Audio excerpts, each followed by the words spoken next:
नमस्कार दोस्तों, स्वागत है आपका जीएस मंथन पर। आज हम बीपीएससी में जो निबंध सीरीज चला रहे हैं उसका अगला निबंध पढ़ेंगे। मिथिला संस्कृति लोक जीवन की आत्मा। कला एवं संस्कृति से संबंधित हमारी परीक्षाओं में निबंध पूछ लिए जाते हैं। इससे पहले भी हमने 100 निबंध की एक सीरीज की है जिसमें यूपीएससी स्तर के हैं।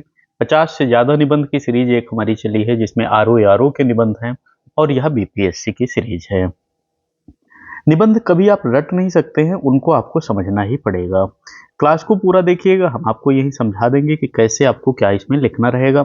इसमें लोक कथा, लोक संस्कृति से संबंधित मुद्दे पर बात करनी रहेगी। मिथिला की जो संस्कृति है, जो उसको अनूठा बनाती है, जो उसको अलग बनाती है, उस पर निबंध लिखना रहेगा। निबंध हमेशा 3 हिस्सों में लिखेंगे। पहले भूमिका आएगी, फिर उसके बाद क्या आएगा, मुख्य भाग आएगा, और मुख्य भाग के बाद निष्कर्ष लिखा जाता है। भूमिका में हम 100 शब्द में अपनी बात को लिखेंगे, यानी जो हमारा टॉपिक दिया गया है उससे संबंधित 100 शब्द में हम एक संक्षिप्त जानकारी देंगे। मुख्य भाग हमारा पैराग्राफ बेस रहेगा, कोई हेडिंग नहीं रहेगी। हम यहाँ आपको हो सकता है हेडिंग के माध्यम से समझाएं, जिससे कि आप निबंध लिखना सीख जाओ कि कहाँ क्या लिखना है। जो पैराग्राफ बनेंगे उनका एक दूसरे से आपको कनेक्शन दिखाना रहेगा, यानी ऐसा ना हो कि पूछा कुछ जा रहा है, आप कहीं कुछ लिखते जा रहे हैं।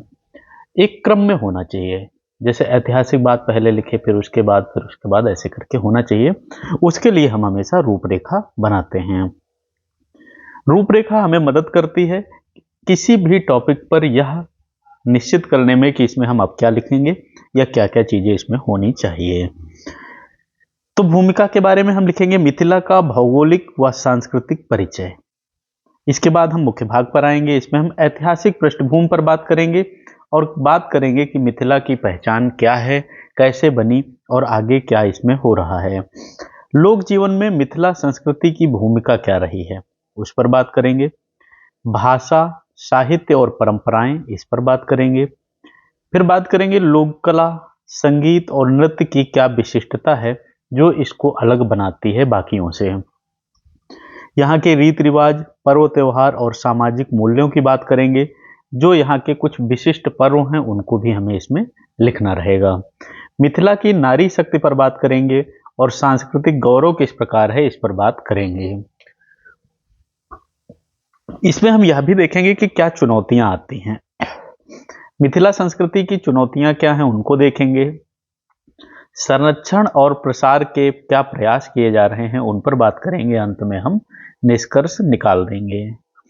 जब हम कोई निबंध लिखते हैं तो हमें उसमें तथ्यों की जरूरत पड़ती है।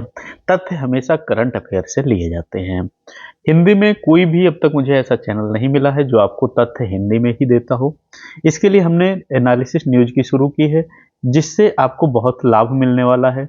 चाहे आप जीएस के पेपर हल कर रहे हो, चाहे आप निबंध लिख रहे हो, आप इसको जरूर देखा करिए। यह आपको सुबह सुबह रोज मिल जाती है। बात करते हैं निबंध की। इसमें हम देखेंगे कि भाषा कैसी होनी चाहिए, प्रभावी भाषा किस प्रकार बनाई जाती है। टॉपिक है हमारा मिथिला संस्कृति लोक जीवन की आत्मा। मतलब इसका यह हुआ कि जो मिथिला की संस्कृति है वह व्यक्ति व्यक्ति में बसी हुई है। बिहार का उत्तर पूर्वी भाग, जिसे मिथिला कहा जाता है, भारत की सबसे प्राचीन और समृद्ध सांस्कृतिक भूमि में से एक मानी जाती है। यह क्षेत्र न केवल अपने ऐतिहासिक वैभव के लिए प्रसिद्ध है, बल्कि अपनी जीवंत लोक संस्कृति, कला, परंपरा और भाषा के कारण लोक जीवन की आत्मा के रूप में प्रतिष्ठित है। मिथिला की संस्कृति मात्र क्षेत्रीय पहचान नहीं, बल्कि यह भारतीय सभ्यता की गहराई और सौंदर्य का प्रतीक माना जाता है। यह हमने प्रस्तावना लिख दिया। इसमें हमने यह बताया कि जो मिथिला संस्कृति है किस प्रकार वह लोगों में बसी हुई है। अब हम बात करेंगे मिथिला की भौगोलिक ऐतिहासिक स्थितियों के बारे में। मिथिला क्षेत्र आज के बिहार के उत्तरी भाग और नेपाल के तराई क्षेत्र तक फैला हुआ है। इसकी राजधानी प्राचीन काल में जनकपुर थी, जहां विदेह नरेश जनक का शासन था।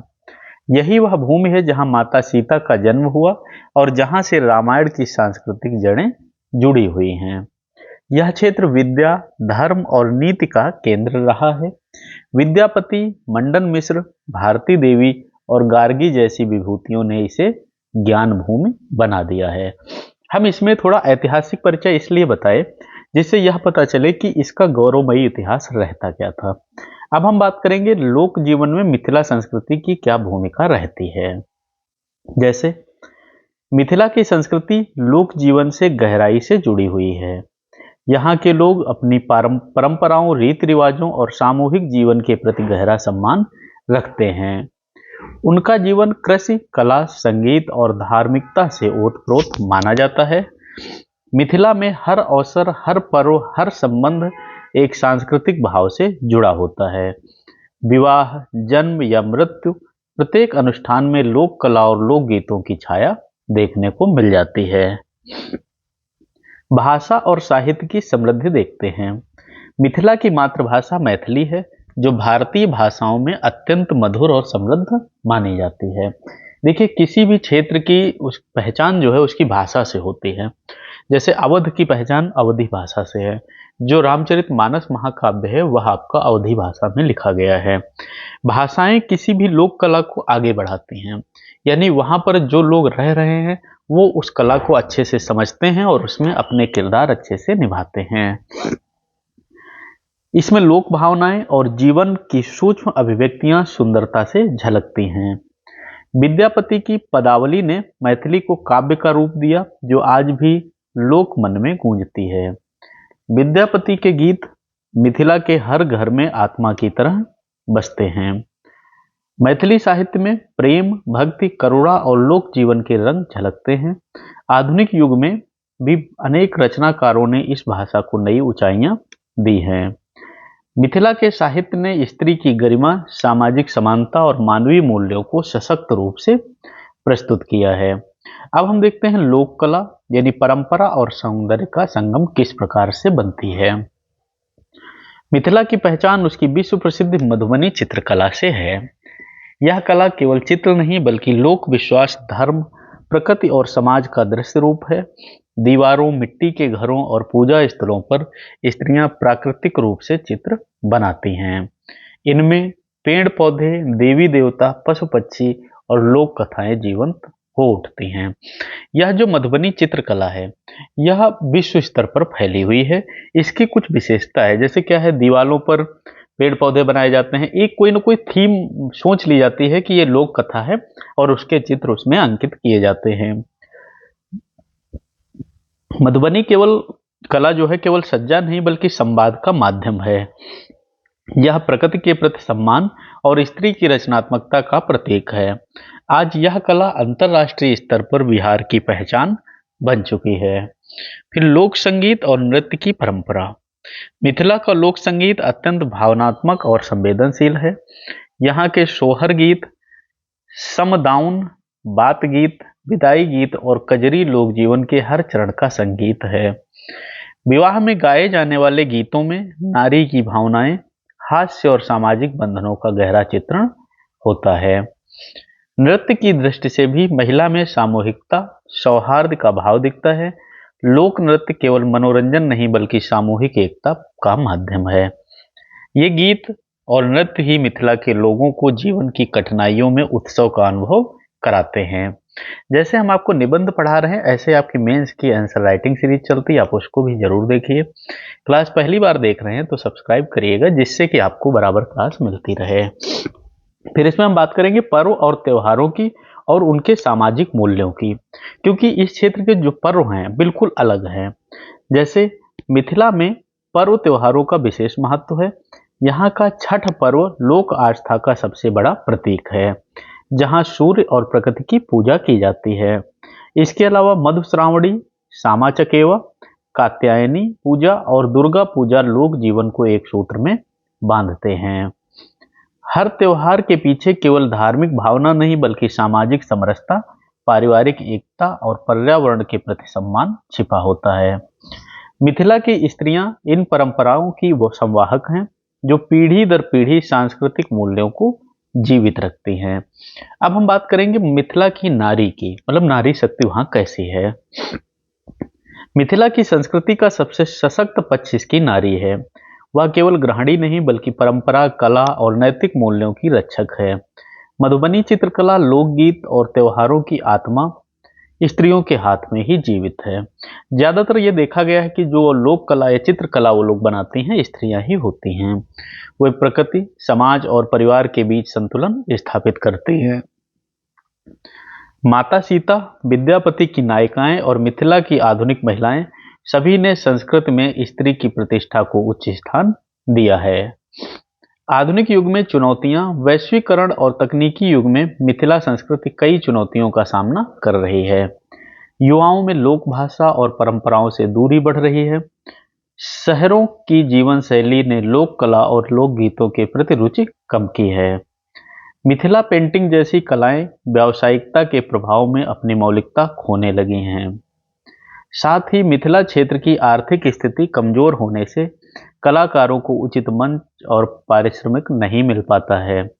शिक्षा और रोजगार की कमी के कारण कई युवा परंपरा से कटते जा रहे हैं।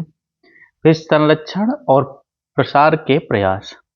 इन चुनौतियों के बाद मिथिला संस्कृति को पुनर्जीवित करने के कई प्रयास हो रहे हैं।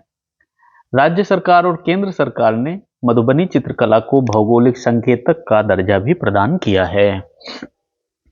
कई स्वयंसेवी संस्थाएं ग्रामीण कलाकारों को प्रशिक्षण और बाजार से जोड़ रही हैं। डिजिटल माध्यमों पर मैथिली संगीत साहित्य कला को नया मंच मिला है।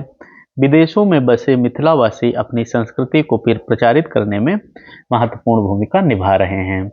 विद्यालयों और विश्वविद्यालयों में मैथिली अध्ययन केंद्र स्थापित किए जा रहे हैं, जिससे आने वाली पीढ़ियां अपनी जड़ों से जुड़ी रहें। अब हम देखते हैं निष्कर्ष। मिथिला संस्कृति केवल बिहार या नेपाल के एक भूभाग की पहचान नहीं है, बल्कि यह भारतीय लोक जीवन की आत्मा है। यहाँ की परंपराएं हमें सिखाती हैं कि जीवन केवल भौतिकता नहीं, बल्कि संवेदना, सामूहिकता और सौंदर्य का संगम है। जब दुनिया भौतिक प्रगति की ओर बढ़ रही है, मिथिला हमें याद दिलाती है कि संस्कृति का मानवता का आधार है। यदि हम अपनी लोक संस्कृति को जीवित रखेंगे, तभी आधुनिकता का अर्थ सार्थक होगा। मिथिला की मिट्टी में बसे लोकगीत, चित्र, पर्व और परंपराएं यह बताती हैं कि सभ्यता का असली वैभव तकनीक में नहीं, बल्कि भावनाओं और संस्कारों में छिपा है। मिथिला संस्कृति वास्तव में लोक जीवन की आत्मा है। वह आत्मा जो जीवन को अर्थ देती है, समाज को दिशा देती है और संस्कृति को अमरता प्रदान करती है। तो यह आपका निबंध पूरा होता है। अब आप इसको 2-3 बार प्रैक्टिस करिएगा। पसंद आया तो लाइक करिए और लोगों को भेजिए, जिससे सबको लाभ मिले। ये क्लास यहीं खत्म होती है। मिलते हैं अगली क्लास में। तब तक के लिए धन्यवाद।